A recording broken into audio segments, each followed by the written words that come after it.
One of the questions I get asked a lot is whether I support terrain theory.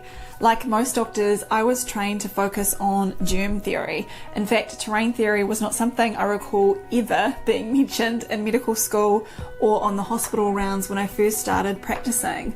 However, in early 2020, when the corona narrative started making less and less sense to me, I realised that germ theory had some major inconsistencies. I did my own research and my journey led me to the Virus Mania team and a paradigm shift in my thinking. This video will be a broad overview of the two schools of thought and whether we can learn something from both. Firstly, you might ask, why is it important whether people believe in germ theory or terrain theory? Shouldn't people just be able to make up their own minds?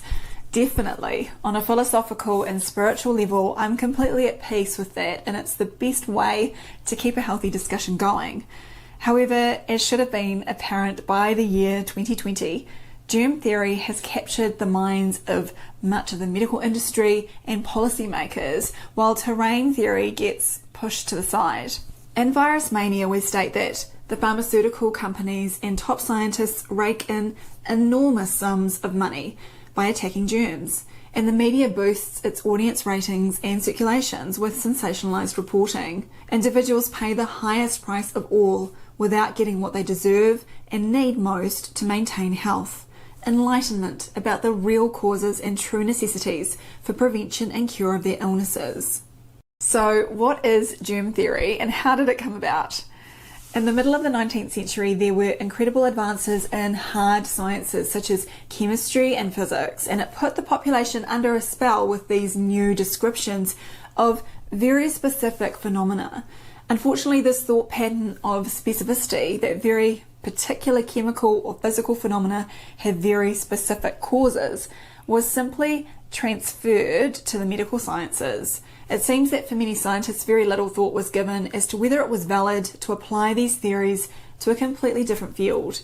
Germ theory states that pathogenic microorganisms invade hosts, such as humans, where they multiply and cause a specific disease, which may then be transmissible to other hosts. The dogma of a single cause for disease was decisively shaped by microbiology, which became predominant at the end of the 19th century, with proponents such as Louis Pasteur declaring specific microorganisms to be the sole cause of very definite diseases. As American sociology professor Stephen Epstein has written with regards to the microbe theory, the cornerstone was laid for modern biomedicine's basic formula, with its monocausal microbial starting point and its search for magic bullets: one disease, one cause, one cure. Now, if we go to trusty old Wikipedia, the germ theory of disease page states that it is the currently accepted scientific theory for many diseases.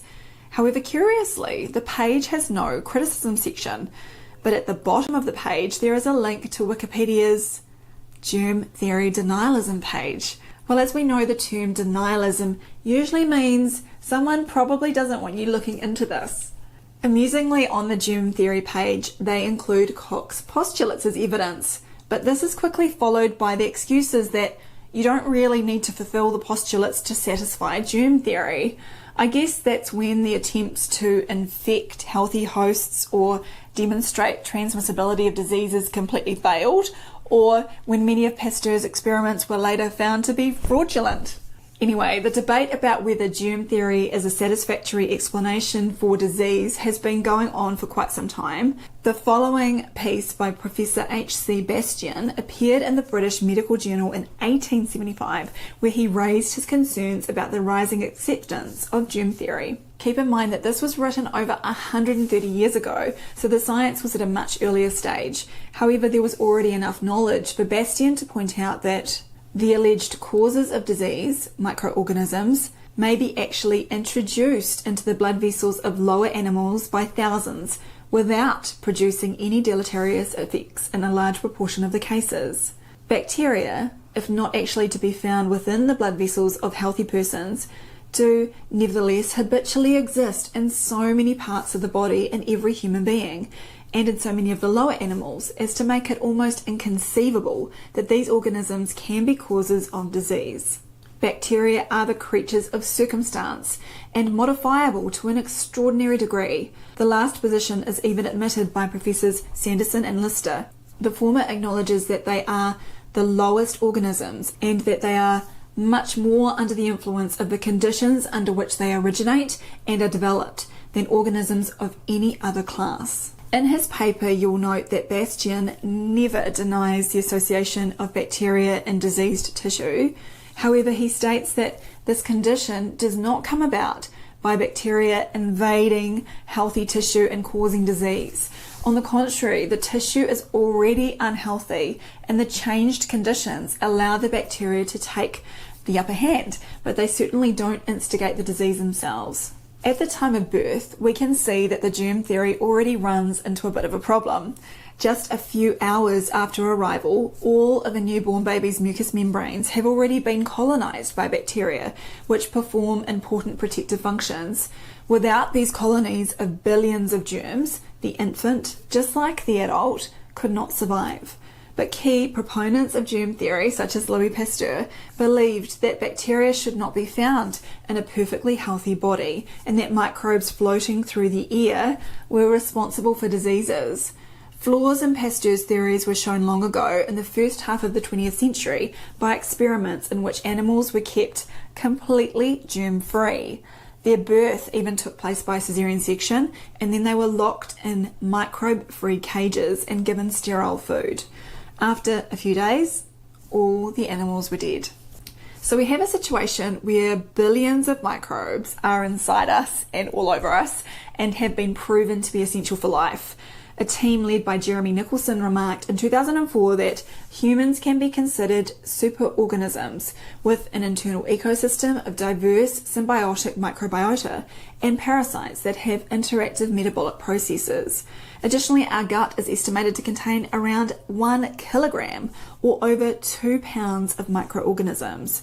It makes you wonder how much of a healthy human body is human and how much is foreign. Maybe these terms are not actually appropriate at all. And that's why we have another much less known way of thinking, known as terrain theory. Microbes are found in an environment, or terrain, and the microbe is nothing. The terrain is everything, is the phrase attributed to Claude Bernard, one of the best known representatives of a holistic approach to health. Terrain theory, which is also known as cellular theory, holds that the body provides the environment or terrain for microorganisms. If the body is healthy, it remains in balance with the microorganisms that colonize it.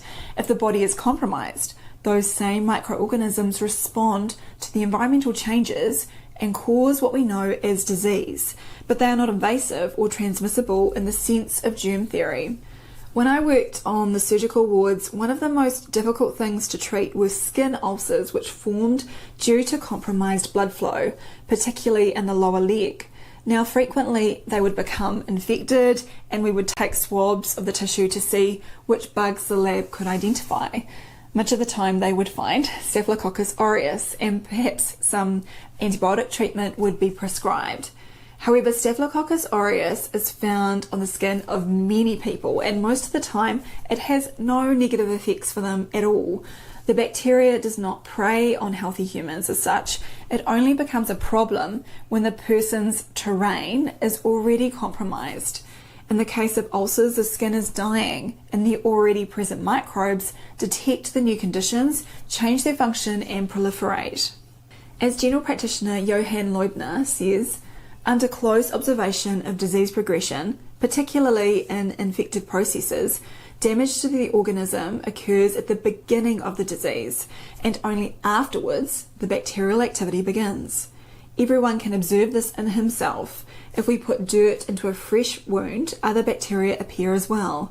After the penetration of a foreign body, very specific germs appear which, after removal or release, go away on their own and do not continue to populate us.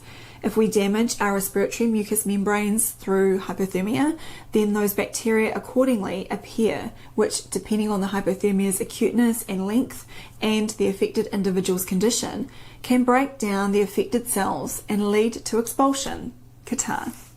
You may have heard the medical term opportunistic infection, which usually refers to an infection that develops because of a weakened immune system. For example, due to malnutrition, excessive stress, a disrupted microbiome, steroid administration, and chemotherapy. However, this seems to be a concession to terrain theory. Indeed, I've not been able to establish where the definition of opportunistic infection actually starts and finishes. Terrain theorists would argue that every infection is opportunistic, and thus the term is redundant. I searched to find the origins of the term opportunistic, and the Oxford English Dictionary lists this 1955 paper in Scientific American, Second Thoughts on the Germ Theory, as its earliest example in medical literature.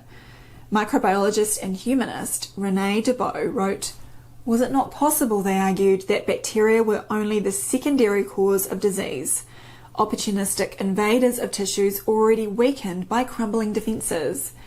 Interestingly, Debow positions himself somewhere between germ and terrain theory, and in the article states, "A new look at the biological formulation of the germ theory seems warranted." Something most doctors today won't realise when using the term is that Debow coined the term opportunistic when describing terrain theory. That's all very well, you might say, but surely we should be scared of some dangerous microorganisms. Definitely. You don't want parasitic protozoans such as the ones associated with malaria in your blood, but as that results from an insect bite, it bypasses our usual systems and is not the typical way we encounter microbes. In day-to-day life in developed countries, I think there is very little to worry about in terms of predatory microbes. They don't jump out at healthy people unexpectedly. In this sense, I think that pathogenic microbes are the exception rather than the rule. Every day we breathe in and swallow all sorts of microbes and no illness results from it. There are deadly diseases such as anthrax where the spores of the bacillus can be fatal if inhaled, but at about 1 or 2 cases per year in the US, this could hardly be considered a significant health issue. Outside of weaponized anthrax made by unnaturally concentrating the spores, it makes you suspect that in nature, many people inhale the spores without getting sick. Additionally, anthrax is not contagious in that an infected person cannot usually pass it on to others. Essentially, if you have good nutrition, normal body weight, clean water, and a non-polluted environment, microbes are your friends rather than foes. So, there you have it, a brief overview of germ theory and terrain theory. Over to you for your thoughts and keeping the conversation going in the comments. I found that you can learn a lot reading material from both schools of thought, but as we outline in Virus Mania, germ theory has spun out of control due to misplaced fears about microbes and the vested interests from the medical pharmaceutical industrial complex. Personally, I suspect that focusing on germ theory can lead people to be fearful and anxious with a habit of externalizing their health and a view that medicine must fix them. They worry about catching disease from others and can even advocate coercive measures against fellow humans who they perceive as threats. On the other hand, I find terrain theory advocates to be more at peace with the environment in a belief that they themselves are the key to their health. They don't have much faith in putting many pharmaceuticals in their body and focus more on aspects such as nutritional and spiritual well-being. You may have seen a meme in circulation that I find effective on several levels. Obviously, it's about physical health, but I think it also encapsulates the psychological and social themes I've just mentioned. I wonder from a psychological perspective if Jordan Peterson would agree that cleaning the tank, or as he would say, cleaning your room, has benefits beyond that which are immediately apparent. Maybe the result is helpful on multiple levels of health. In any case, I'm going to keep my tank, or at least my room, clean. I'd like to finish with a quote from Antoine Béchamp, who is often considered as Louis Pasteur's chief rival of that era.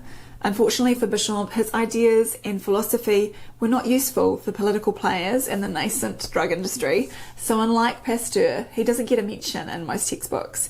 However, his spirit reaches us today in these immortalized words: "Nothing is lost, nothing is created, all is transformed. Nothing is the prey of death, all is the prey of life." On another note, thank you to those of you who've recently purchased Virus Mania. In New Zealand, we have been selling them like hotcakes, and unfortunately, I'm only down to my last 3 books, and the top one's mine. So if you want another one, please let me know. I'll let you know in the description below how to contact me, and there'll be about a 2-week waiting list for new orders. To help sustain my channel in this time of censorship, please support my work on Subscribestar. Link is in the description.